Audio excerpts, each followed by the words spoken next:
inclus dans le corps de Christ. Et je voudrais dire merci au corps pastoral à sa tête, mon papa.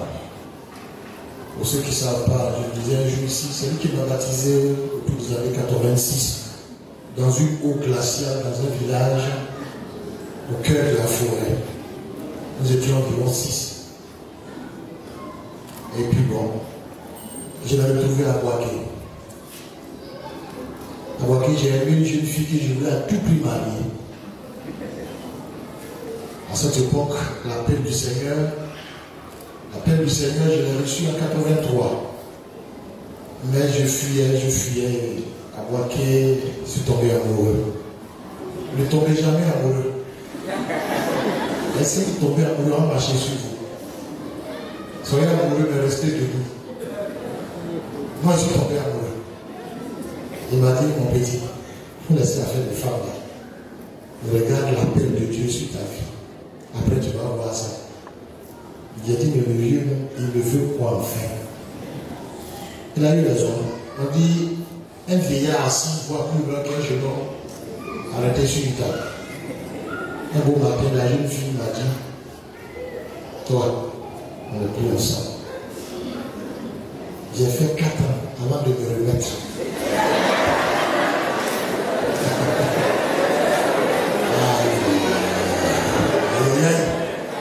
C'était douloureux. Mais j'ai survécu. Ce n'était pas pour moi. Je me suis attiré comme les autres fois.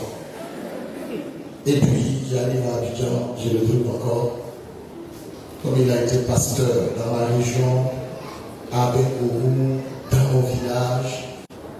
En tout cas, j'ai l'impression que je suis derrière lui dans son monde. Que le Seigneur vous bénisse. Merci au papa, merci au conseil. Alors, EBCI au plan national, je suis le secrétaire national. Le pasteur Kwame Ambroise étant le directeur national, son adjoint le pasteur Rabé Jean-Aubert, directeur adjoint chargé de la formation. Et vous avez une équipe en place. C'est un projet très important qui répond à une préoccupation, à un besoin, je dois dire, mondial. Et ce matin, nous sommes là pour, comme le papa l'a dit, reprendre. Vous voyez, pendant la période très chaude du Covid, il n'y avait plus d'église. Ça nous a attiré l'attention. Ça nous a dit que dans ce bas monde, si jamais un matin, il y a une catastrophe de quelque nature que ce soit qui empêche que le peuple de Dieu se retrouve, qu'allons-nous faire pour vivre notre foi? Cette question est d'actualité. Nous avons compris que EBCI serait un moyen très efficace. Et les églises qui ont pu maîtriser ce programme pendant la période du Covid ont réussi à maintenir la foi des frères à partir de l'étude biblique communautaire EBCI. Parce que figurez-vous que pendant cette période de Covid, où il n'y avait plus de culte, nous avons perdu beaucoup de frères et sœurs dans la nature. Selon nos statistiques chez nous, par exemple, à l'église, tous les dimanches, la cellule de communication fait la courbe pour voir comment l'église évolue. Nous étions autour de 1300 membres. Après la période de Covid où on a repris, on s'est retrouvé pratiquement à 800. Les autres sont où? Aujourd'hui, nous sommes montés à 900 poussières, mais toujours dit qu'il y a plusieurs personnes dans la nature. C'est vrai, il y en a qui ont préféré regagner leur village, il y en a qui sont dans Abidjan, mais qui sont retrouvés quelque part d'autre. Et l'EBCI peut nous aider. Et c'est pour cela qu'il y a nécessité de reprendre ce programme très important. C'est pourquoi nous sommes là ce matin. Alors, nous allons parcourir quelques textes bibliques et faire une analyse, parce que le pasteur Diallo a voulu que nous soyons là le mardi, donc après-demain, pour qu'ensemble nous puissions faire le coup d'envoi. Voilà, je vais lire avec des livrets. Nous allons voir tout à l'heure. Jean, chapitre 1, le verset 1 au verset 4. Ensuite, nous lirons Apocalypse chapitre 22, verset 18 au verset 19. Jean 1, verset 1. Au commencement était la parole, et la parole était avec Dieu, et la parole était Dieu. Elle était au commencement avec Dieu. Toutes choses ont été faites par elle, et rien de ce qui a été fait n'a été fait sans elle. En elle était la vie, et la vie était la lumière des hommes. Apocalypse chapitre 22, 18. Et je lis ce texte dans la version d'Alfred Quinn, parole vivante. Dit, je déclare solennellement, moi Jean, à tous ceux qui entendront les paroles de ce livre prophétique. Si quelqu'un ose y faire des surcharges, donc des ajouts, Dieu le chargera des fléaux décrits dans ce livre. Si quelqu'un retranche les paroles prophétiques de ce livre, Dieu lui retranchera sa part. Si quelqu'un retranche, ok, verset 20, qui m'intéresse. Celui dont j'ai noté les paroles et qui garantit la vérité de cette prophétie, la fit. Oui, mon retour est proche. Amen, cela est vrai. Oh oui, viens Seigneur Jésus, que Jésus le Seigneur accorde sa grâce à tous. Jésus, après sa révélation, ou du moins pendant son ministère terrestre, pour être plus précis, avait posé une question d'ordre rhétorique à ses disciples à un moment donné. Il leur a dit ceci dans Jean 8, dans Luc 8. Il dit, quand le Fils de l'homme viendra, trouvera-t-il la foi sur la terre? C'est une question qu'il a lancée. Il n'avait pas besoin que quelqu'un lui dise oui ou non. C'est pourquoi nous disons question rhétorique. Mais c'est une question qui fait appel à la réflexion, qui fait appel à la responsabilité, qui fait appel à l'éveil de conscience. C'est une préoccupation, parce que Jésus, en tant que Dieu, mais en même temps 100% homme, savait que les décennies qui allaient suivre, l'Église allait connaître beaucoup de persécutions. Est-ce que l'on pourra maintenir la foi, tenir le cap? Il y allait y avoir beaucoup de troubles, du désordre dans l'Église. Nous l'on dit qu'il y a du souci à se faire quant à l'avenir de l'Église du Seigneur aujourd'hui. Il y a du souci à se faire parce qu'il y a d'énormes et de nombreux dangers qui menacent cette Église-là. Voyez-vous, frères et sœurs, depuis la nuit des temps, depuis toujours, la parole de Dieu a été l'enjeu du conflit entre Satan et l'homme. Le conflit entre Satan et l'homme, la parole de Dieu est au cœur de ce conflit. Et la plupart d'entre nous ignorent la puissance. La plupart d'entre nous ignorent l'autorité, le pouvoir qu'il possède de par la parole de Dieu. Aussi, plusieurs vivent en deçà de la vie chrétienne. Ils vivent une vie chrétienne primaire, une vie chrétienne manipulée par le diable. Il y a un principe biblique qui est que le plus grand ennemi de l'homme, je vais informer quelqu'un sur cela, le plus grand ennemi de l'homme, du chrétien, ce n'est pas le diable. Ils ne sont même pas les démons. Mais le plus grand ennemi de l'homme sur cette terre, des hommes, c'est l'ignorance. C'est l'ignorance. Mon peuple périt faute de connaissance. Quand tu es ignorant dans la vie, tout ce qui est négatif devient possible et peut t'arriver. Quand tu es ignorant, ce qui est négatif, ce qui est mauvais peut t'arriver. Quand tu es ignorant, tu es à la merci du moins intelligent. Quand tu es ignorant, tu es à la merci du brigand le moins informé. Quand tu es ignorant, eh bien, tu peux te conduire toi-même à la mort, parce que l'ignorance conduit à la mort.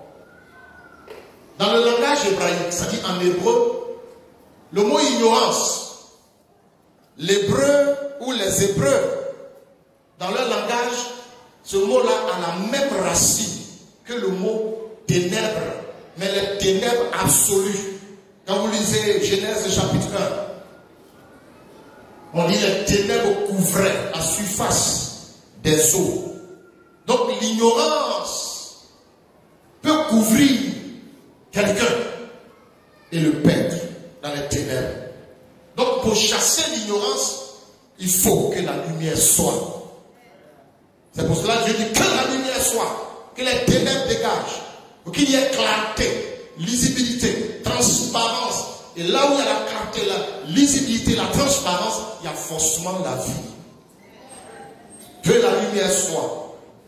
J'ai beaucoup aimé les dires de cet homme qui malheureusement est décédé, Myles Munroe, un grand leader, je dois dire un consultant mondial qui aidait beaucoup les hommes d'État dans le monde. Myles a dit ceci. Le jour où j'ai lu cette pensée de Myles, je me suis dit, mais il nous insulte. Il dit ceci: le seul endroit dans le monde où il y a la plus grande concentration d'ignorants, c'est dans l'église. Ça m'a choqué. Mais il dit quoi lui là?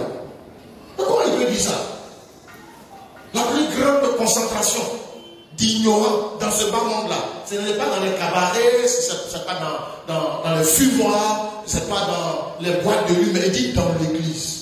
Comment est-ce possible? Parce que très souvent, nous spiritualisons tout. C'est nous chrétiens qui avons créé ce que j'appelle une dichotomie dans notre marche avec Dieu.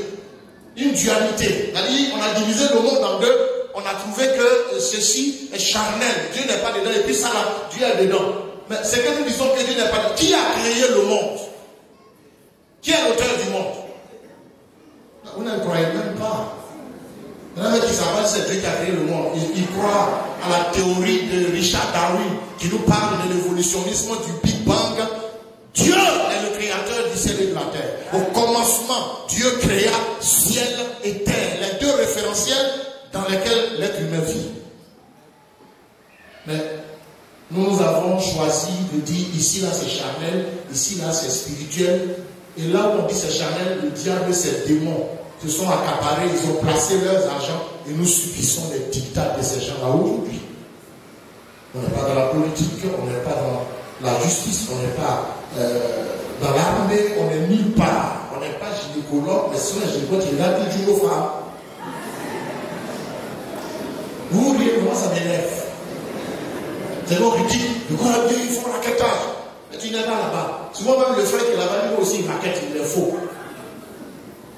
Que Dieu te vienne en aide. Amen.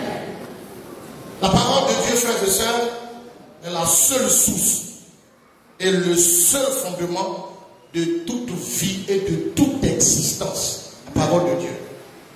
Nous parlons de EBCI, études bibliques communautaires internationales. Une étude biblique systématique et linéaire de la parole de Dieu pour permettre aux chrétiens de posséder la parole de Dieu pour mener son existence de façon normale ici-bas. La parole de Dieu, frères et sœurs, elle vient de Dieu. Elle est Dieu. Elle est de nature éternelle. Alors la question, une question cruciale, se présente à notre esprit, à notre réflexion. Comment conserver l'authenticité, l'identité et la stabilité de l'Église du Seigneur dans ses strictes limites en ce temps de la fin? Préoccupation. Quand nous voyons dans le monde ce qui se passe dans l'Église, cette question s'impose à nous. Comment faire pour stabiliser l'Église? Comment faire pour préserver l'identité de l'Église? Comment faire pour garder l'Église en état, dans son authenticité, la préparer pour l'enlèvement? Comment? Alors que bien des choses se passent dans cette Église. Voici la raison essentielle et principale qui a amené des frères et des sœurs aux États-Unis à s'asseoir et à réfléchir à un programme pour ramener l'Église, ramener les frères, les sœurs, le peuple de Dieu à la source des choses, la parole de Dieu. L'étude de la parole de Dieu. Chers frères et sœurs, quand nous posons cette question, comment faire pour que l'Église conserve son identité? Alors, pour apporter quelques éléments de réponse, je voudrais ce matin avec vous souligner très rapidement, de façon très brève, 4 éléments qui vont nous aider à réfléchir. 4 champs d'action. Le premier, cela nous amène à parler de la raison d'être d'EBCI. Pourquoi ce programme EBCI doit être, je dois dire, effectué, exister dans l'Église du Seigneur aujourd'hui. Quand ce programme a été lancé ici, c'est pour vous donner les informations. C'est depuis les années 95 que, sous le mandat du président Nianchou, ce projet a été initié au plan national. Le Bureau national des Assemblées du Côte d'Ivoire avait été donc approché par des partenaires américains par rapport à ce programme. Et c'est tout récemment, bientôt 5 ans, que le protocole d'accord a été signé avec le Bureau national actuel. Et nous avons commencé donc à appliquer ce programme dans plusieurs régions et dans plusieurs assemblées. Beaucoup d'églises ont été formées, mais ont laissé tomber ce programme. Nous avons compris, parce que quand on parle de la parole de Dieu, de son étude, il y a tout un conflit autour. Il y a tout un conflit autour. C'est-à-dire ce qui est nécessaire, important, urgent. Très souvent, nous fuyons cela. Et nous nous attachons aux choses éphémères, sans grande importance. Alors, c'est 4 choses. La première, je voudrais nous amener à faire un constat. Mais un constat d'un danger. Un danger permanent et imminent. Ce danger, c'est quoi? C'est qu'aujourd'hui, les chrétiens ne lisent plus la Bible. Je vous assure, si ce matin, je demande qui a médité ce matin, qui s'est levé le matin et a jeté un regard dans la Bible avant de venir ici, j'aurai 2 personnes. Le papa Daoui et maman. Sinon, toi, tu n'es pas dedans. Ça fait même une semaine pas ouvert la Bible.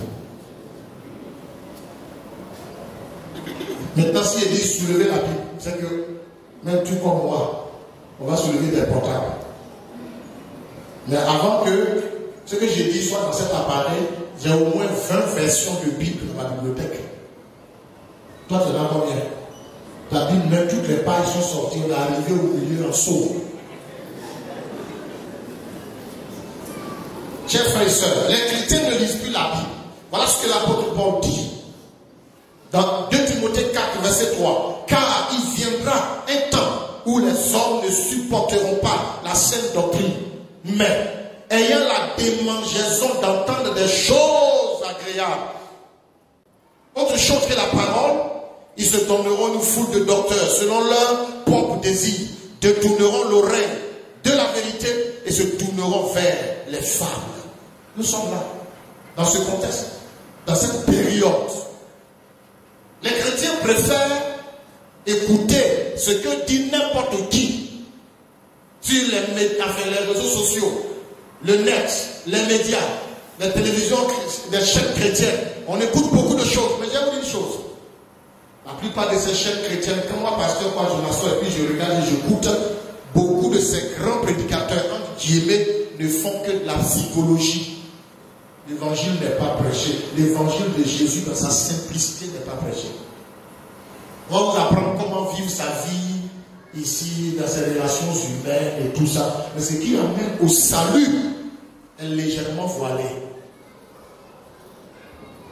J'ai dit, tu dois aller là-bas. Vous ne savez pas. Le jour où j'ai appris que dans l'Abidjan, il y a des prédicateurs qui mettent un peu de formol dans leur paume pour imposer les mains aux gens. Et vous tombez pour on dit, waouh, le prophète, tu es mort. Il y a un voisin, qui te promène là-bas tout le temps là. Les gens préfèrent écouter n'importe qui. C'est pour cela que les chrétiens sont légers. Les chrétiens aujourd'hui sont manipulables. Les chrétiens sont gérables. Les chrétiens sont complètement perturbés. Parce que tout simplement, il n'y a rien en eux. Et quand il n'y a pas la parole de Dieu en toi, tu es discutable. Tu es prenable par le diable de ses démons. Tu es discutable et prenable par n'importe quelle force ténébreuse. On ne lit plus la Bible. Dans ce sens, l'avenir de l'Église est menacé. Puisque les bases, les fondements de l'Église sont sapés. Il y a trop de nouvelles choses. Donc on est en danger. Donc je voulais attirer votre attention sur ce danger qui est permanent. Le fait que beaucoup ne lisent plus la Bible. Ils écoutent seulement. Mais eux-mêmes, ils ne peuvent pas lire la Bible. Même il ne reste que 2 minutes. Ils ne peuvent pas. La vie chrétienne victorieuse, frères et sœurs, ne repose pas sur une histoire de prière. Il y en a qui se trompent. Ils prient beaucoup. Moi, quand on me dit, ce frère il est consacré, il prie beaucoup. Mais ça ne me fait ni chaud ni froid.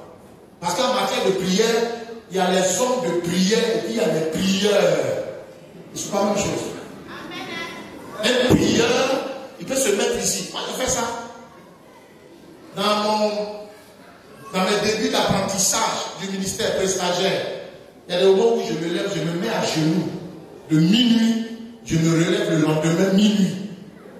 J'ai fait 24 heures, non-stop. Une année, les gens me demandaient, mais lui là, il dit quoi à Dieu? Et puis il dit comme ça. À l'époque, à Bakel, on m'appelait volcan. À cause de prière. Mais quand on prend prière, mais attends. Des vrais chasseurs de démons. Mais ça là, je vous assure, c'est du folklore. C'est du zimboumou. Il n'y a rien de solide dedans. C'est du feu de paille. Un prieur, il va se mettre ici. Seigneur, wow, wow. C'est comme une moto qu'on a démarré. Fait c'est fini, c'est demain encore il revient. Mais un homme de prière, c'est quelqu'un dont l'esprit est constamment en contact avec Dieu. Quand je lisais l'histoire de Smith Wycliffe, ce grand évangéliste qui est mort, tellement Dieu l'utilisait, il y a quelqu'un qui l'a appelé pour dire, mais Wycliffe, comment tu fais? Quel est ton secret? Et puis tu utilises aussi puissamment les morts ressuscitent, des pieds coupés qui poussent. Voici la réponse. Il dit, je ne prie pas plus de 15 minutes. Cependant, je ne fais pas 15 minutes sans prier. Ça, c'est quoi tu dis là? Je ne fais pas 15 minutes de prière, mais je ne fais pas aussi 15 minutes sans prier. Ça voudrait dire qu'il est en permanence en contact avec Dieu à partir de son esprit, sa communion. La prière n'est pas la consécration, mais c'est un élément de la consécration. Mais comment maintenir ça? La vie chrétienne victorieuse, on peut la vivre qu'à partir de la connaissance de la parole de Dieu, la compréhension, la pratique de la parole de Dieu. Aujourd'hui, l'encadrement des armes dans nos églises pose problème. Les gens viennent à l'église, mais comment les encadrer jusqu'à ce que ces gens-là soient assis véritablement dans la sainte doctrine? Dans Matthieu 28, verset 19, allez, faites de toutes les nations des disciples, et baptisons au nom du Père, du Fils et du Saint-Esprit, enseignez-leur à observer tout ce que je vous ai prescrit. Comme papa le disait, EBCI, en tout cas chez nous, c'est un moyen d'évangélisation très puissant. Les groupes qu'on met en place. Quand vous invitez quelqu'un, alors nous avons des échanges, des questions très importantes de la vie. Viens avec nous, on va aller échanger.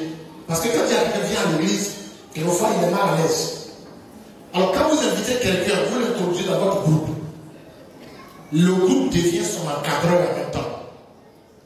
C'est-à-dire qu'il a plusieurs encadreurs en même temps. Et puisque chaque fois qu'il y aura des temps d'études bibliques, la personne est là.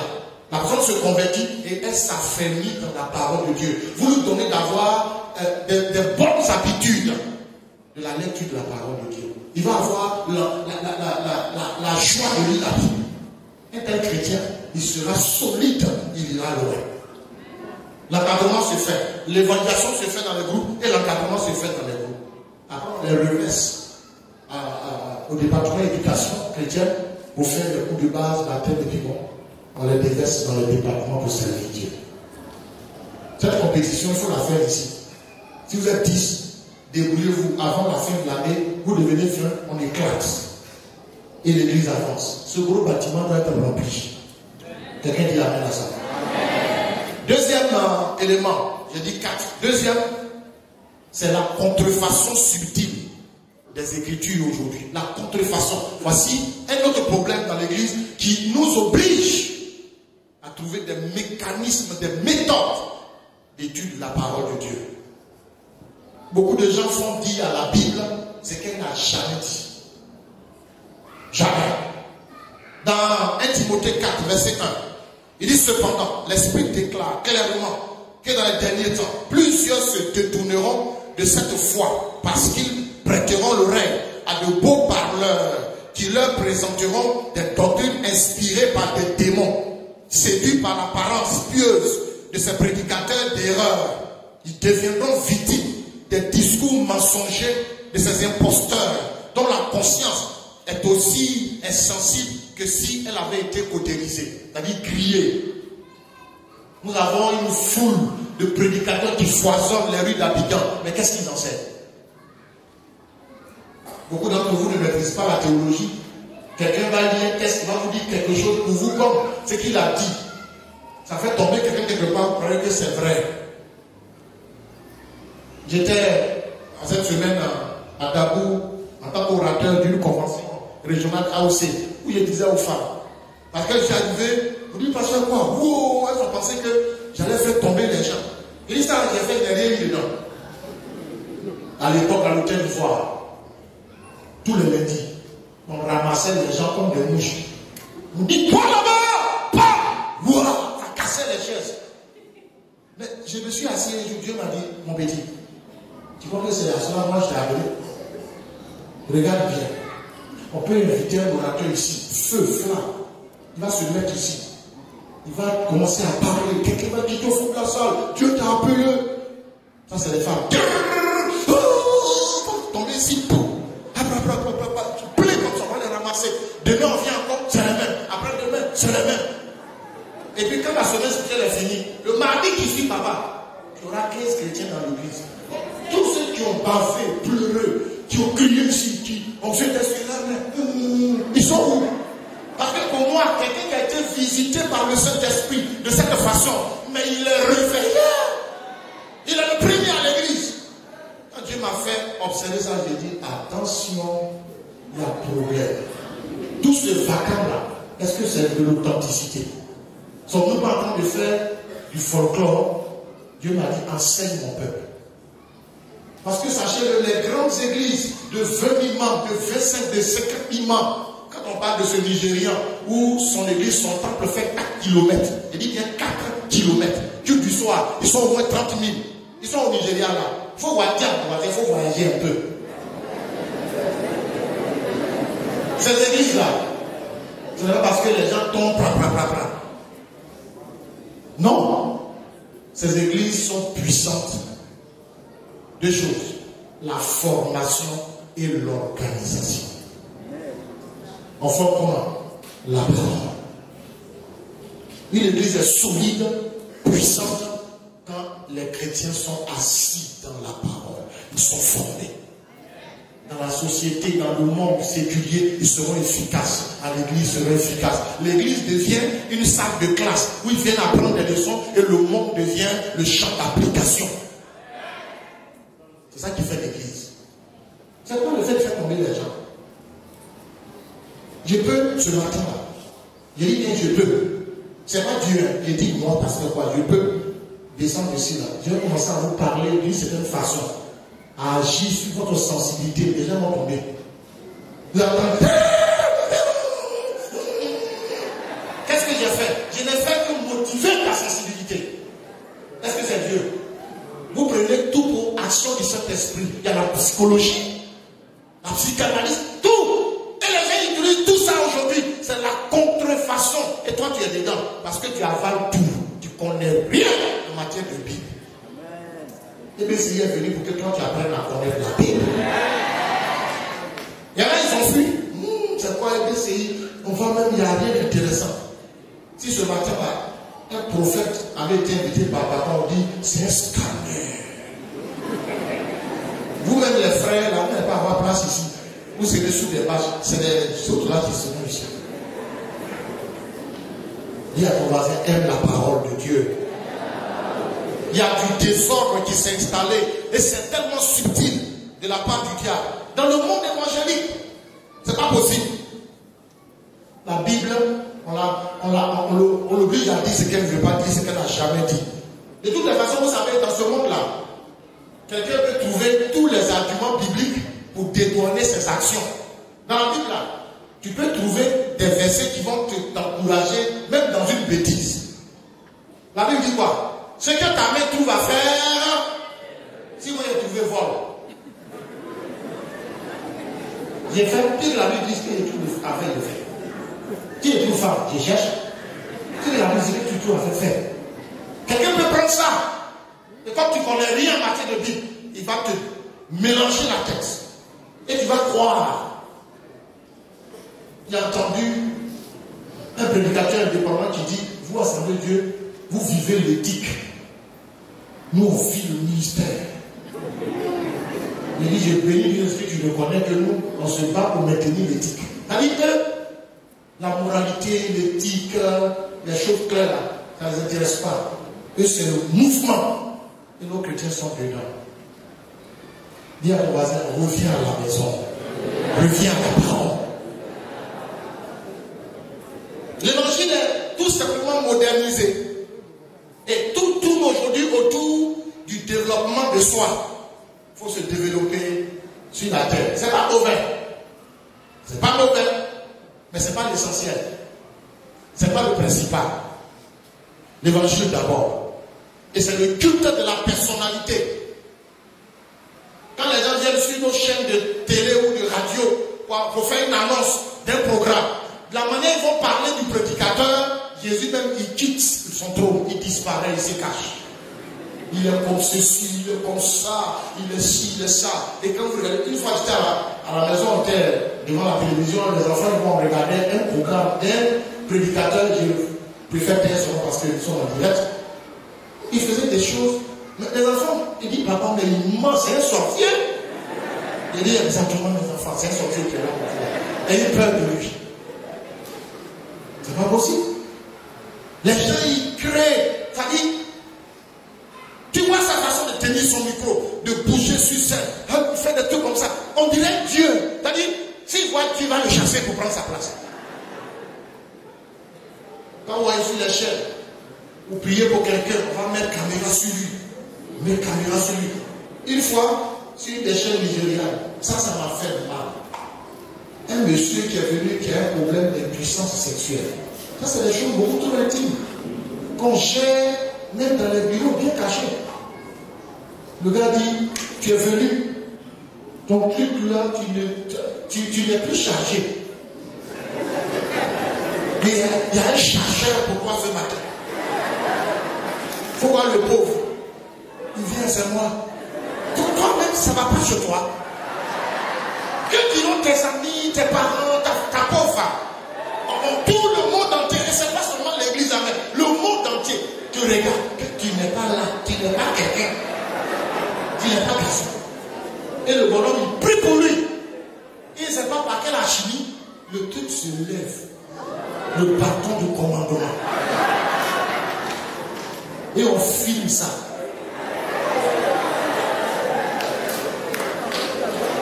Mais il faut voir l'ambiance. Drogba a gagné plus. Beaucoup de chrétiens connaissant rien, ils vont trouver que non, le gars il a option. Ils vont chercher même pied d'avion pour le trouver là-bas. Donc que Dieu nous garde. Troisième chose, c'est ce que j'ai appelé la guerre des Écritures ou la guerre des verbes. La guerre des Écritures. Genèse chapitre 2 et verset 16. Appréciez avec moi certaines choses. En venant, j'avais pensé qu'il y avait le dispositif pour projeter. La cellule m'a dit que si j'avais appelé, non, je m'en excuse. Ça va plus se répéter. Il dit, l'Éternel Dieu donna cet ordre à l'homme. Tu pourras manger de tous les arbres du jardin, mais tu ne mangeras pas de l'arbre de la connaissance du bien et du mal. Et une belle conjonction de coordination va démontrer une conséquence. Car le jour où tu en mangeras, tu mourras. La sentence est claire, précise, vigoureuse. Le jour où tu en manges, tu mourras. Point. On avance. Genèse 3, verset 1. Donc vous retenez, le jour où tu en manges, tu mourras. Genèse 3, 1. Le serpent était le plus rusé de tous les animaux des champs que l'Éternel Dieu avait fait. Il dit à la femme, Dieu t'a-t-il réellement dit, vous ne mangerez pas de tous les arbres du jardin? C'est une suggestion, mais très pernicieuse, très subtile. C'est remettre en cause ce qui a été dit avec une sentence sévère. Ce que Dieu a dit, il y a quelqu'un qui va dire quelque chose d'autre. Vous me suivez? Alors dans Matthieu chapitre 3, le verset 16, nous parlons de la guerre des Écritures ou la guerre des verbes. Matthieu 3, 16. Dès que Jésus eut été baptisé, il sortit de l'eau. Et voici, les cieux s'ouvrirent. Il vit l'Esprit de Dieu descendre comme une colombe et venir sur lui. Et voici une voix se fit entendre des cieux ces paroles. Celui-ci est mon fils bien-aimé en qui j'ai mis toute mon affection. Déclaration divine depuis le ciel. La Trinité réunie. Le Père parle, l'Esprit en colombe, le Fils dans l'eau. Les trois réunis. Une déclaration officielle. Mais regardez ce qui suit. Matthieu chapitre 4, verset 3. Alors, une phrase commence comme ça. Le tentateur s'approcha et lui suggéra, comme il a suggéré à Ève, si réellement tu es le Fils de Dieu, commande à ces pierres de se changer en pain. Mais, j'aime cette condition, dis avec moi, mais Jésus lui répondit, il est écrit. Ça c'est contrebalancé. Alors Dieu dit, le jour où tu manges, tu meurs. Satan dit, puisque Dieu a-t-il réellement dit, il va atténuer. Dieu sait que le jour où vous mangez, si vous mangez, vous ne serez pas moi. Ève aussi, toi, je vais dire aux femmes, quand quelqu'un frappe au portail, très souvent le coupable pour aller ouvrir. Appelle ton mari. Quand Satan a tapé au portail, il y a quelqu'un ici. Oui, avec ses vernis et ses ongles, ses orteils. Oui, c'est qui? Il y a Lucie Noir, Lucifer. Bonjour, madame. Bonjour, messieurs. Les yeux de séduction. Depuis que tu es dans le jardin, tu as une fois vu quelqu'un d'autre à part ton mari. Mais si tu entends voir de quelqu'un, la première des choses veut que tu fasses quoi? Chérie, oh, c'est toi, mais c'est qui est là-bas? Il y a quelqu'un qui parle. On ne connaît pas, c'est pas chimpanzé, c'est pas macaque, mais c'est quelque chose d'autre. En plus, on dit serpent. Serpent parle. Elle est partie ouvrir le portail là. Satan dit bonjour. Est-ce que Dieu a-t-il réellement dit? Et voilà ce qu'elle va faire. Dieu a dit de ne pas manger, de ne pas toucher. Dieu n'a jamais dit de ne pas toucher. Il dit le jour où tu manges, tu mourras. Elle vient dire, Dieu a dit de ne pas toucher, de ne pas manger de peur que. Les académiciens, moi, je n'ai pas honte de le dire, j'ai fait CM2 d'avant. Je n'ai pas fait collège, donc je me débrouille. Quand quelqu'un dit de peur que, en français, ça veut dire quoi? Peut-être. Ça peut arriver comme ça peut ne pas arriver. Oh, Dieu a dit quoi? Le jour où tu manges, tu mourras. c'est fait. Ève va aller, on va dire, elle va atténuer, elle va adoucir, elle va rendre ça mou, flexible. Quand tu ne connais pas la parole de Dieu, que tu discutes avec le diable, tu te retrouveras dans la position de Ève. Aujourd'hui, voilà la conséquence. Grâce à vous, on souffre comme ça. Moi, quelqu'un m'aide. Quelqu'un qui a dit femme. Un truc qu'on écrit avec 2 M. E. Normalement, c'est feu. Pour dire femme, c'est ça qui est la complication des femmes. Je dis, tu n'es pas loin de la vérité. Et puis d'ailleurs, comment tu as fabriqué la femme, personne n'est au courant. Ça, là, je lui ai dit, mais Dieu même. Le juge le trouve aussi une bonne raison. On dit qu'il a endormi Adam. Pour ne même pas que le type même voit un peu dedans.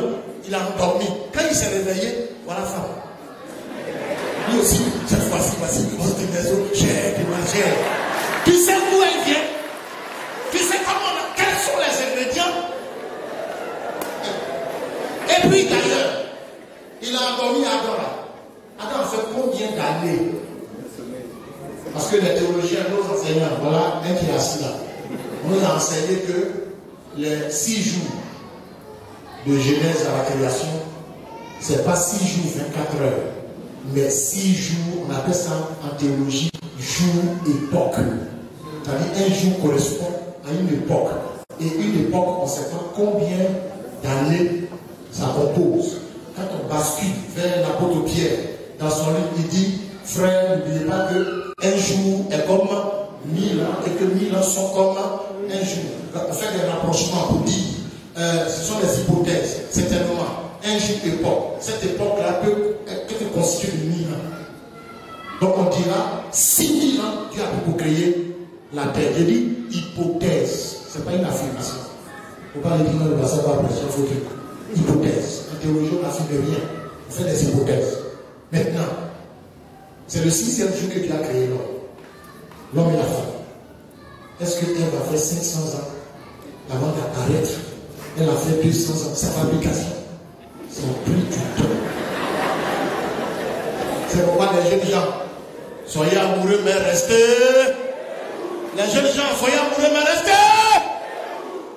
Tu es tombé, on va marcher sur toi. On a marché sur Adam. Puisqu'elle était amoureux, elle a dit chérie, chérie, à papouni, bébé. Elle est venue avec le fruit. La question se pose, Adam était où? Quel bâtiment? Quel causé à une type là? C'est tout ça qui me fatigue moi. Et puis quand elle est venue là, pourquoi il n'a pas dit Adam, a fait Ève? Pourquoi? En réfléchissant, j'ai compris. En théologie, on appelle ça la seconde source. Ève est la seconde source. Adam est la première source. Ça veut dire quoi? Le jour où Dieu disait, le jour où tu en mangeras, tu mourras, Ève n'était pas encore fabriquée. C'est Adam qui était là. Il avait la quintessence, le contenu ferme du message. Quand elle est arrivée, il a dû dire à Ève, vous les femmes, quand vous parlez, vous n'écoutez pas. Le champ, tu as vu les aubergines qui sont là. Tu as vu aubergines qui produisent des aubergines vers des façons là. Ne recorte jamais ça. Tu m'as bien compris, vous les femmes là. Vous n'écoutez pas les gens. Il a parlé comme ça. Il n'a pas dit le jour où tu manges ça, tu es morte. C'est tellement Adam. Parce qu'en psychologie, si on met les gens en rang, on chuchote dans l'oreille du premier. Lui aussi il va chuchoter. Il va chuchoter. Jusqu'à ce que ça, la bataille va sortir ça.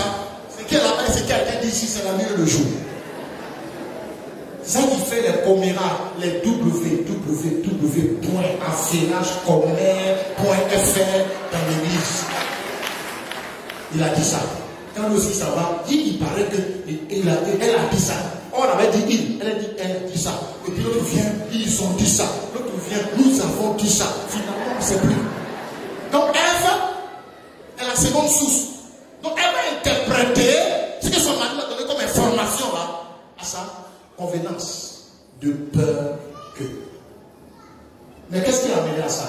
La guerre des verbes, la guerre des Écritures. Ce que Dieu a dit et ce que Satan vient de dire, l'homme est au milieu. Si tu ne connais pas la Bible, c'est-à-dire si tu ne connais pas ce que Dieu a dit, les prédicateurs avec leur onction sauvage dans la piquant. Ils vont te perdre. Tu vas aller en enfer. Dis à ton voisin, tu risques d'aller en enfer. Regardez le texte que nous avons mis dans l'Apocalypse. Il est très sévère, il dit celui qui ajoute. C'est vrai que cette parole concerne un temps eschatologique, à la fin des temps. Mais c'est tout comme maintenant. Si tu augmentes ce que Dieu a dit, ou bien tu métranges, Dieu t'étoile. Ça veut dire que c'est très grave. C'est pourquoi aux assemblées de Dieu, tu as prêché fausse doctrine, on te radie, sans miséricorde. C'est eux-mêmes qui sont assis là. Donc je suis en danger. Même si c'est mon papa, il n'y a pas de sentiment dedans. Tu as prêché fausse doctrine. Parce que c'est pire que même adultère. Adultère, c'est toi-même. C'est ton corps, c'est un toi et toi. Mais fausse doctrine, tu menaces la survie de l'église du Seigneur. Assemblée Dieu ne pardonne pas ça, parce que Dieu ne pardonne pas ça. Sortez de cette doctrine bizarre, frères et sœurs. Est-ce que je dis quelque chose ce matin? Donc, dans le jardin d'Éden, guerre des verbes, Satan, Ève. Et puis, Jésus même qui est fils de Dieu, Satan vient dire, est-ce que Dieu a dit le réellement dit? Est-ce que tu es? Est-ce que toi-même, quand je suis allé en Israël pour la première fois, c'est la seconde fois là en Israël, j'ai bien regardé, mais la première fois, dit, voilà la montagne sur laquelle je suis parti geler, Satan l'a compté, j'ai vu sortir à Jéricho très loin. La deuxième fois, je suis parti, je me suis bien approché, j'ai photographié, filmé, mais la montagne est très bien, Jésus l'a mis là. Il faisait comment pour aller sur ce genre de montagne? Si vous voyez la montagne, c'est pas possible. Les gens prennent, comment on appelle ça, un truc qui passe en haut là. Rambouille, c'est ça, non? Vous allez là-bas. Il n'y a pas route. Et il a fait comment? Pour aller là-bas, je dis. Donc, un coin désert. Satan vient et dit, mais toi, tu es sûr que tu es enfant de Dieu. Et l'enfant de Dieu peut se retrouver dans galère comme ça. Et il faut revoir les choses. C'est parce qu'on dit dans la Bible, si tu souffres, c'est que tu n'es pas chrétien. Mon papa est fidèle, il ne m'abandonnera jamais. Je suis ton. Non. Mon père est roi, il a toutes les richesses. Donc il y a des prédicateurs qui disent dans la Bible, si tu souffres, c'est que Dieu n'est pas avec toi. Il y en a qui vont entendre ça, oh, maman ne va pas être avec moi. Esprit de pauvreté. Nous sommes en train de bavarder trop, hein, que Dieu m'aide. Et beaucoup de personnes aujourd'hui sont manipulées par Satan, par manque de connaissance biblique. Et nous disons, EBCI est un outil très puissant pour répondre à cette préoccupation. Dernier élément, je vais parler de l'importance même de la parole. La parole de Dieu, frères et sœurs, comme je l'ai déjà dit, c'est la source de toute existence. Regardez ce que Hébreu nous dit. Car, Hébreu 4:12, car la parole de Dieu est pleine de vie et de puissance. Il y a des versets, quand tu lis, dans ton corps même tu sens quelque chose. Elle reste toujours en vigueur. Elle est plus incisive qu'une épée à double tranchant. Elle pénètre jusqu'aux profondeurs de l'être. Quand on parle de l'être, corps, âme et esprit, ça dit la parole de Dieu prend en compte l'être humain dans sa dimension tripartite, corps, âme, esprit. C'est seule la parole de Dieu qui peut pénétrer là-bas. Ce n'est pas les discours des gens, la psychologie et autres. Il continue. Il dit articulation et moelle, notre vie intérieure, jusqu'à la ligne de séparation entre la vie de l'âme et celle de l'esprit. Elle discerne et révèle les sentiments et les penchants du cœur. Elle juge les pensées et les intentions les plus secrètes. L'être humain peut être fermé, mais la puissance de l'évangile va entrer jusque dans les coins les plus secrets de son cœur pour le transformer. Et le texte que nous avons lu dans Jean 1:1, au commencement de la parole.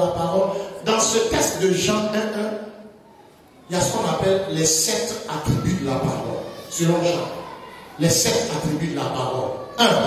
La parole est pré-existentielle. Quand il dit au commencement était la parole est pré-existentielle. Et il dit, et la parole était avec Dieu. Donc la parole est co-existentielle. Premièrement, il est pré-existentiel. Deuxièmement, il est co-existentiel. Troisièmement, il dit la parole est Dieu. Donc la parole est divine. Et quatrièmement, il dit, elle a été faite chair. Donc elle s'est incarnée. Donc la parole s'est incarnée. Il dit, en elle était la vie et la vie pour les hommes. Le salut est venu là. Donc la parole est salvatrice. Sixièmement, la parole est vie et lumière. Et septièmement, la parole est créatrice. Car dit, rien de ce qui a été fait n'a été fait sans la parole. Sept attributs. À une autre occasion de EBCI, je vais exposer sur ces 7 attributs dans les détails. Frères et sœurs, l'importance de la parole. La parole de Dieu est la source de la vraie sanctification. Dans Éphésiens 5, 26, il dit afin de l'amener à une vie pure et sainte. C'est pour cela qu'il l'a mise à part, consacrée, purifiée, lavée à grandes eaux en lui donnant sa parole. Tu ne peux pas passer ton temps à prier pour avoir une vie de sanctification. Ça ne marchera pas. Ce qui amène l'homme à une vie de sainteté, c'est la connaissance de la parole. Au fur et à mesure que la parole te remplit ton âme et ton esprit, les vieilles habitudes tombent d'elles et tu grandis comme un palmier. Vous faites des efforts pour dire, Seigneur, on doit sanctifier mes pensées, mes pensées. Esprit, pensée impure, sort. Pensée impure, sort. Il faut laisser ces prières périner là. Qu'est-ce que cette prière est périnée? Cherche à étudier la parole de Dieu, à posséder la parole de Dieu, et tu comprends une vie de sanctification. La parole de Dieu est la source de la délivrance vraie. La Bible dit ceci, dans le psaume 107, verset 19.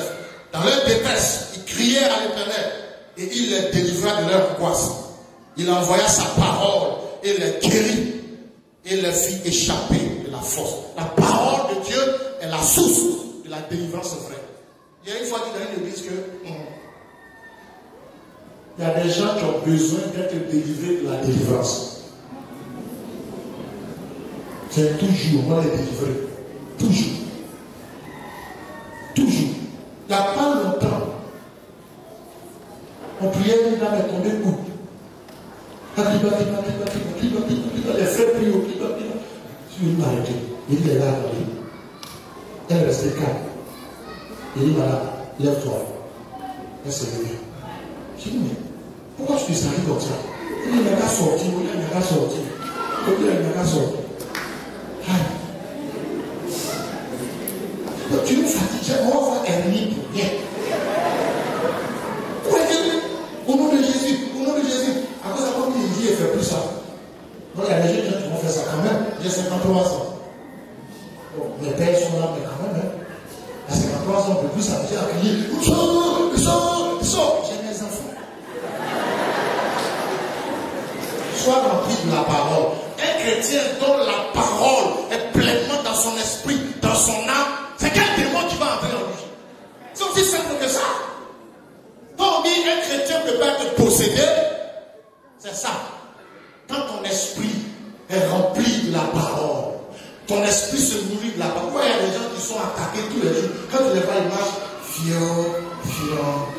Excuse-moi pour les mots, je dis ça du village. Tu vas soclo. Ça va? Mon cher, ça va aller. Ils sont attaqués. Tous les jours, tous les jours, ils sont attaqués. Mais c'est normal que tu sois attaqué. En rêve, on te frappe jusqu'à. Tu ne peux pas réagir. C'est normal. Parce que l'esprit de l'homme se nourrit de quoi?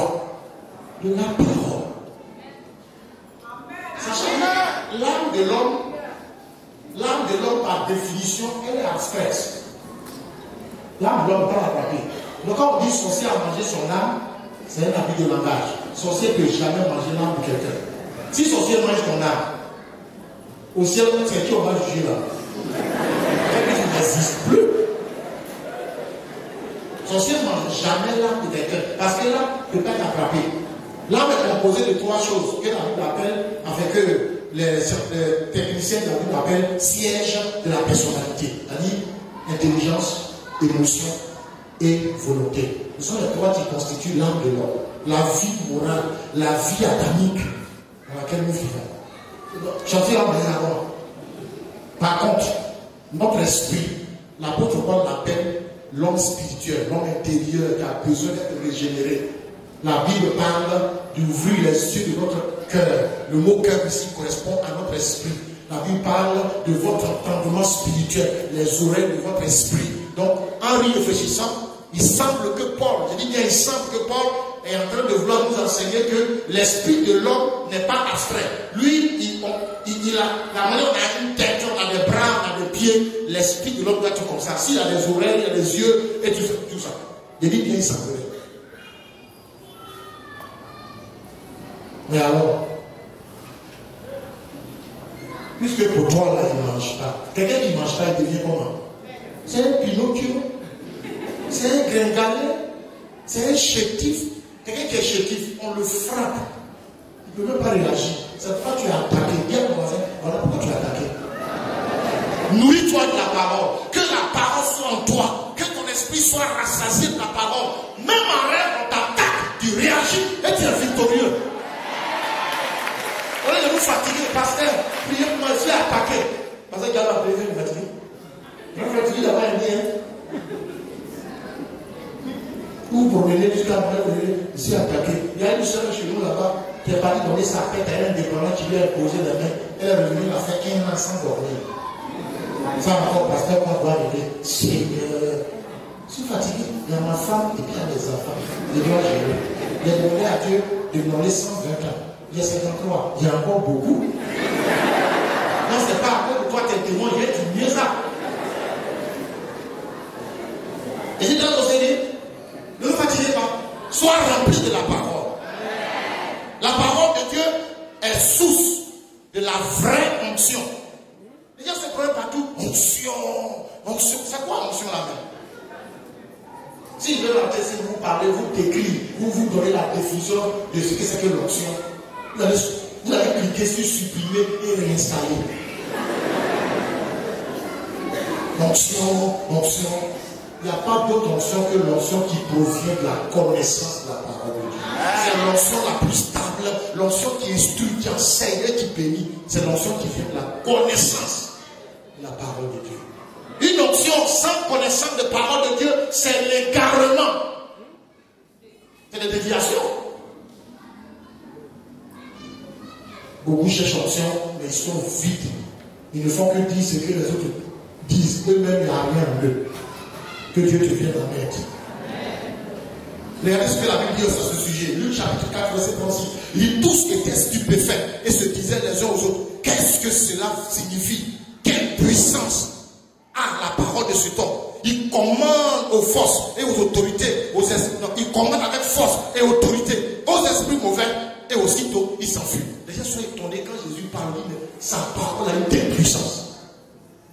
Mais toi tu es vide. On t'invite à EBCI aussi, tu ne viens pas, tu regardes Novelas. C'est pas vrai. Mon cher, quand il allait mon film, ouais, allez lire la Bible, discuter, moi ça ne m'intéresse pas.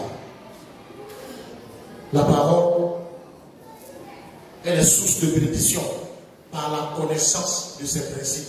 Tout ce que nous cherchons, Seigneur, donne-moi ci, Seigneur, bénis-moi, je vais voyager. Il y en a qui ont fait croire que voyager c'est un miracle. Voyager c'est un miracle. Non, enlevez ça dans les miracles que vous cherchez. Tu vas voyager, pourquoi? Est-ce que voyager c'est un miracle? Aller chez moi avec vous c'est un miracle. Tu vas voyager, wow! On va aller dans le pays des Blancs. La première fois où j'ai foulé le sol de Paris, j'ai regardé Paris jusqu'à il dit, hey! Paris, je l'ai marqué en bas de la tour Eiffel, un vieux tas de ferraille. Je dis, mais c'est pas possible. C'est ça, ils se tuent. Il faut voir les petits filles là, dans les jeeps scotchés, qui venaient à Paris, Il y en a avec nous. Alors chez nous, voilà la maman même qui est assise là. Le chef de notre village, c'est lui qui est assis là. étape là-bas. La parole de Dieu, frères et sœurs, quand tu connais ces principes, tout ce qu'on cherche là, Dieu dit, si tu fais ça, je ferai ça. Si tu fais ceci, je ferai ceci. Si tu obéis à ma loi, si tu appliques mes commandements, tu auras ceci. Demandez dans Deutéronome. Les 12 bénédictions prophétiques, il dit Israël, si tu fais ça, tu écoutes ma parole, tu mets en pratique mes commandements, tu auras ça, tu auras ça. Nous on cherche quoi? Tu n'obéis à rien, tu ne connais pas Bible, tu veux bénédiction. Ça ne viendra ni aujourd'hui, ni immense. Enfin, la parole de Dieu est source de la vraie vie de prière puissante. Tu ne peux pas avoir une vie de prière vraie, forte, solide, si tu es vide, tu n'as pas de parole de Dieu en toi. Ça n'a aucun sens. Quand tu dis à Satan, et tu vois venir, Satan, tu es vaincu, voilà, je te battrai, je te tape, sors. Le diable sait que ce qui sort de ta bouche là, ce sont tes propres paroles. Ça n'a aucun effet. C'est-à-dire, c'est un peu comme les pétards des enfants, et quand tu fais comme ça, le diable, c'est qui ça? Qui fait te faire briller là? C'est le monde fort. C'est pas ici. C'est à dire que vous êtes venu. Il dit, va taper sur ta bouche là-bas. Pour la fermer là, qui sait d'ailleurs parler, on ne comprend pas. Toi, tu n'as aucune force, aucune puissance. Tu n'es pas rempli de la parole qui t'aura provoqué le type là. Ne combat pas le diable qui veut. C'est pas la peine. Il est toujours dans le combat spirituel. Je suis dans le combat. Tu sais à qui tu as affaire? Tu es vite. Et tu vas combattre le type là. Mais il y a des gens, quand ils se mettent à genoux, quand ils disent Seigneur, dans le monde du diable, c'est le sauve qui peut. Ils sont une terreur pour Satan. Ça, c'est les hommes de prière, des femmes de prière remplies de la connaissance de Dieu. Alors, regardez ce que nous voyons, la tentation de Jésus, que j'ai paraphrase. Les 3 niveaux de tentation. Premièrement, dit Satan, il dit à Jésus, transforme tout ça en pain, tu vas manger. Quand il a été dit, Jésus dit, il est aussi écrit. On dit, il le conduisit. L'expression là me fatigue. Peut-être dans le grec, c'est pas ce qui a été dit, je ne sais pas pour le moment. Mais on dit, Satan le conduisit. Qui est Jésus? Il est Dieu 100% et il est homme 100%. Fils de Dieu dans le désert, en jeûne de prière. Et Satan le conduisit. J'imagine Satan qui a attrapé la nuit, il dit, allons là-bas, allons là-bas, allons là-bas. Et Jésus monte, il monte, il monte. Comme ça, c'est trop facile. Et Jésus se retrouve sur une montagne. Et on dit là-bas, Satan lui montra tous les royaumes de la terre et leur gloire. La question que je vous pose, pensez-vous qu'on peut être sur une petite montagne d'Israël et voir tous les royaumes de la terre? C'est possible. Même si vous vous mettez sur la tour, c'est pas vraiment de Dubaï, la haute, la plus haute, tu ne verras jamais même tout Dubaï. Mais on dit, là, il va monter tout le royaume de la terre et leur gloire. En y réfléchissant, ça veut dire quoi? C'est dans la pensée de Jésus. C'est comme si Satan, je dis, mais c'est comme si Satan, là, il donne une vision à Jésus. Il ouvre les yeux de Jésus. Il met dans sa tête les gloires. C'est le diable qui fait ça. Pourtant, Jésus venait de faire combien de jours de jeûne? Il y a une conjonction de coordination. On dit, il a jeûné 40 jours et 40 nuits. Quelqu'un qui a jeûné 40 jours, c'est-à-dire la journée, il priait. La nuit, il veillait. Il finit ça, en temps normal, Satan ne peut pas l'approcher. Il brille de 1000 feux. Il est embrasé, il est enflammé. Mais c'est ça même, Satan vient les mettre à la poche. Bonjour petit. Tu es sûr que tu es l'enfant de Dieu. Bon, viens ici. Et Jésus le suit. Après là-bas, il le conduit sur le haut du temple. On dit qu'il le conduit. Mais dans tout ça, qu'est-ce qui a permis à Jésus de tenir pour que toi et moi, notre salut soit consolidé? Il disait toujours, il est aussi écrit. Et toutes les paroles que Jésus a citées, ce sont des textes de l'Ancien Testament qui maîtrisaient pour contrecarrer le diable. Veux-tu avoir une vie de prière intense, solide, sérieuse? Quelqu'un qui prie Dieu exauce, donne l'occasion à la parole d'être sémée en toi. Apprends à étudier la parole. Malheureusement, frères et sœurs, en terminant nos propos, cette parole est abandonnée. Plus personne n'a le temps de lui passer, de consacrer du temps. Plus personne n'a le temps de lire la Bible pour avoir une vie chrétienne authentique et victorieuse. C'est pour ça que nous disons, que faut-il faire pour préserver l'authenticité, l'identité de cette église? Alors, je pouvais répondre en disant, sans prétention aucune, EBCI se présente comme une des solutions les plus efficaces. D'où la nécessité pour nous de reprendre ce programme ici à l'église. Et comme je vous l'ai annoncé déjà, dès le mardi, c'est à quelle heure déjà? 18h30. Tous ceux qui ont une oreille entendent ce que Dieu dit. Tous ceux qui ce matin comprennent qu'on n'a pas le choix. Si nous voulons maintenir l'église du Seigneur, nous-mêmes nous maintenir dans la parole de Dieu, pour cela, rendez-vous mardi dans cette même salle. Nous allons reprendre l'étude de la parole de Dieu et comme je l'ai dit, de façon systématique et linéaire. EBCI n'a rien à voir, ce n'est pas la même méthode que la Ligue. La Ligue, c'est de façon, on prend un test dans tel livre aujourd'hui, l'autre là-bas. Mais EBCI, quand tu prends un livre, c'est de verset à verset, avec une réflexion approfondie. Et ça fait du bien. Donner l'habitude aux chrétiens de lire la Bible à la maison, avec une méthode qui te permet de réfléchir. Parce que beaucoup ne savent pas méditer. Il y en a, ils prennent la Bible, ils ouvrent. Le verset sur lequel je suis tombé, ils lisent. Seigneur, merci, cette parole que tu viens de me donner. Tu es sûr que ça t'a été donné. Bon, maintenant, sans compter ceux qui font. Maintenant, si tu es tombé sur la généalogie de Jésus, vraiment.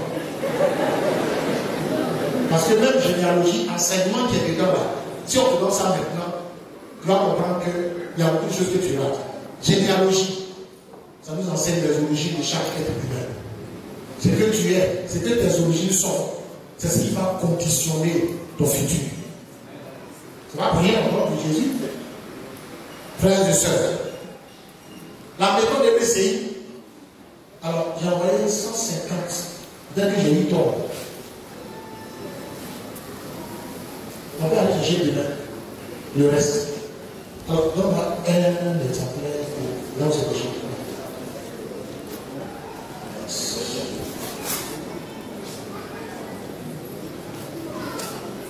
Alors, après Genèse, vous avez Luc 1. Le livre l'évangile de Luc, vous avez 7 numéros de ce document. Ça, c'est le numéro 1. Il fait 500 francs parce que c'est nous qui produisons, on va dire, c'est nous qui mettons en forme comme ça, en livre comme ça, mais le contenu, on nous envoie ça en anglais. C'est pas souvent il y a des petits trucs dedans, petits coquilles. On nous envoie pour travailler là-dessus. Donc, on nous envoie en support numérique et puis nous travaillons pour le sortir en document. Et ça nous prend énormément d'argent. Alors, c'est pour cela que c'est vendu à 700. Nous sommes en train de travailler pour que d'ici peu, qu'on soit capable de donner ça cadeau. Mais il nous faut assez de moyens pour faire ça. Ou même à 200 francs. Pour le moment, c'est 500. Pour nous permettre de continuer de produire. Parce que quand vous avez fini Luc 2, il faut que Luc 1, il faut que le numéro 2 soit déjà prêt. Voilà, donc c'est pour ça que c'est vendu. Alors, dans la méthode, c'est quoi? Tu prends ce livret. Chaque jour que Dieu fait, on te met devant, on met là jour 1. Jour 1 avec le verset du jour. Quand tu as lu, tu vas voir en bas du verset du jour 3 ou 4 questions. Mais des questions apparemment simples. Mais quand tu vas commencer à chercher à répondre, tu vas te rendre compte que tu es en train de faire de la théologie, mais une théologie simple qui te permet de comprendre et d'apprendre. C'est profond. Donc tu fais ce travail. Si tu as commencé par exemple demain lundi, tu fais ça. Mardi, tu fais ça. Mercredi, tu fais ça. Jeudi, tu fais ça. Vendredi, tu fais ça. Et puis, ça fait combien de jours? 5. Et puis le samedi, si c'est le samedi qui a été choisi, alors, comme vous pouvez bien comprendre, on commence demain mardi. Ça veut dire, quand on vient demain mardi, tu as pris ton livret. On a décidé donc que c'est le mardi, on se retrouve en plénière. Quand tu as pris ton livret, tu vas méditer toi seul chez toi à la maison, mercredi, jeudi, vendredi, samedi, dimanche. Et puis le lundi, donc qu'est-ce que je t'ai dit? C'est ça. C'est ça? Oui. Non, non, ça va tomber. On commence mardi. On se retrouve le mardi. Donc, on a commencé mardi. Quand moi je prends mon livret, je m'en vais. Donc, je fais mercredi, je fais jeudi, je fais vendredi, je fais samedi, je fais dimanche. Lundi. C'est ça. Attends. Pour que ça tombe, ça va faire. Tu fais 5 jours chez toi. Voilà, pour être plus simple. 5 jours chez toi en méditation personnelle. Et puis le 6e jour, ça doit tomber au jour que l'Église a choisi qu'on soit ensemble. Donc, ce que tu as médité seul, tu as pris tout ton temps. Jour 1, jour 2, jour 3, jour 4, jour 5. Ça va aller jusqu'à A. On va juste. On va terminer là.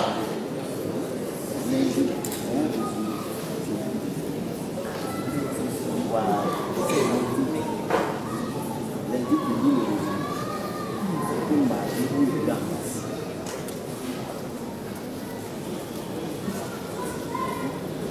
Donc, 5 jours, tu as médité chez toi à la maison, tu as répondu à toutes les questions, tu as lu les tests, avec d'autres choses à l'intérieur qu'on te demande de faire. Tu as fini ça. Le 6e jour, qui tombe le jour de la classe du rassemblement à l'église. Et c'est là que dans les groupes, vous allez vous retrouver. Et il y a un modérateur qui va donc commencer à poser des questions. Toi, qu'est-ce que tu as reçu? On fait le partage. Et puis maintenant, le chef de classe vient vous donner un enseignement. Ça, c'est ce qui est classique. Mais dans l'évolution, on peut changer, on peut améliorer la méthode. Par exemple, chez nous à l'église, l'équipe qui gère EBCI, le vendredi, parce qu'on fait pour nous là dimanche matin, le vendredi soir, ils se retrouvent et ils travaillent sur toutes les questions. On va avoir une même vue, une même pensée, des réponses claires, diverses. Ils ont trouvé ça. Et puis, un va animer le dimanche matin. Et le dimanche matin, on ne travaille plus dans les groupes. Dimanche matin, on travaille avec toute l'assemblée. Le modérateur vient, on n'est pas pressé. On prend 2 jours dedans. Au lieu de prendre les 5 jours, ça va empiéter sur l'heure du culte. On prend 2 jours ou 3, en fonction du contenu des questions. Et le modérateur, il pose la question. Les groupes, ils se connaissent. Tout le monde est assis comme ça, mais ils se connaissent. Il pose la question. Les gens répondent. Et pendant que le groupe A est en train de répondre, le groupe B entend la réponse du groupe A et a des réactions. Ça permet à tout le monde d'entendre ce que tout le monde a médité à la maison. Or, quand vous faites dans votre petit groupe, quand vous avez fini, le chef de classe dit, il enseigne. Ce que nous on a trouvé dans notre groupe A là, le groupe B c'est là. Donc, on fait un partage d'ensemble. Plus dans les groupes existent. Ils travaillent. Mais au moment du rendement, on le fait publiquement. Ça fait que tous ceux même qui ne sont pas dans l'EBC, dimanche matin, forcés, tu vas venir au culte. C'est comme quand il dit aux frères, mariez-vous dimanche, avec une bouteille de bissap et une bouteille de vin pour tu sais ça. Même le sorcier qui n'aime pas ta tête, il sera assis à ton mariage. Il est dimanche matin. Tu dois venir au culte. Donc tous ceux qui arrivent au culte, au lieu de s'asseoir pour bavarder, ils entrent dans le culte avec EBC. On a 30 minutes. Parce qu'on divise les 5 jours la semaine là en 2. On fait une partie ce dimanche, on fait l'autre partie l'autre dimanche. En 30 minutes, on a fini et ça fait partie. Dès qu'on finit, EBCI, ça nous conduit à la Sainte Seine. On est dans la parole seulement. Après la Sainte Seine, maintenant, nous entrons dans un moment d'adoration et nous aboutissons vers la prédication. De sorte que le culte est bombardé de paroles de Dieu. J'en ai fini, que Dieu vous bénisse. On va prier le Seigneur. Alors, je ne sais pas si les gens vont venir chercher ça aujourd'hui pour travailler pour que mardi. Ceux qui auront besoin de ça, c'est gratuit, mais c'est 500. À la fin du culte, vous venez, le pasteur va. Est-ce qu'on peut se lever un instant, s'il vous plaît, prier? Aimons la parole de Dieu. Aimons la parole de Dieu. Il n'y a rien de tel. David dit, ta parole est douce à mon palais comme du miel. Pour plusieurs, la parole est devenue très amère. Est-ce qu'on peut remercier le Seigneur pour sa parole? Tout simplement. Béni sois-tu, grand Dieu, pour ta parole. Nous en avons tellement besoin. Dans ces temps qui courent, qui sont les derniers, l'Église est confrontée à tellement de contrefaçons, tellement de subtilités, des choses terribles. Si l'on ne prend garde, la foi risque de prendre un coup, Seigneur. C'est pour cela que ce matin, tu nous as donné de réfléchir sur l'importance de cette parole. Nous prions, Seigneur, que tu nous donnes de comprendre clairement l'enjeu et que chacun, Seigneur, se lève pour relever ce défi. Ce programme qui a été donc établi dans cette église, nous prions que tu puisses aider pour que cela puisse se tenir. Seigneur, dès le mardi, nous reprenons de façon effective. Nous sommes venus pour parler de l'importance de cela. Permets que le mardi, ensemble, nous soyons là et que nous puissions reconstituer toutes choses et repartir de plus belle à la gloire de ton nom. Merci, Seigneur, de parler au cœur des uns et des autres, de motiver les uns et les autres, de donner de l'envie à chacun d'aimer ta parole. C'est ce qui nous mettra à l'abri de tout ce chaos, ce désordre dans le monde évangélique et qui nous permettra. Tu as dit à Timothée, enseigne ces choses. En le faisant, tu te sauveras toi-même et tu sauveras ceux qui t'écoutent. Donne-nous de veiller afin que notre salut ne soit pas compromis, mais qu'il soit préservé. Pour que le jour de la trompette, nous soyons prêts pour la vie éternelle. Béni soit ton nom, au nom de Jésus-Christ. Amen. Difficile est le chemin qui mène au paradis. Mais si tu te donnes à Jésus, tu auras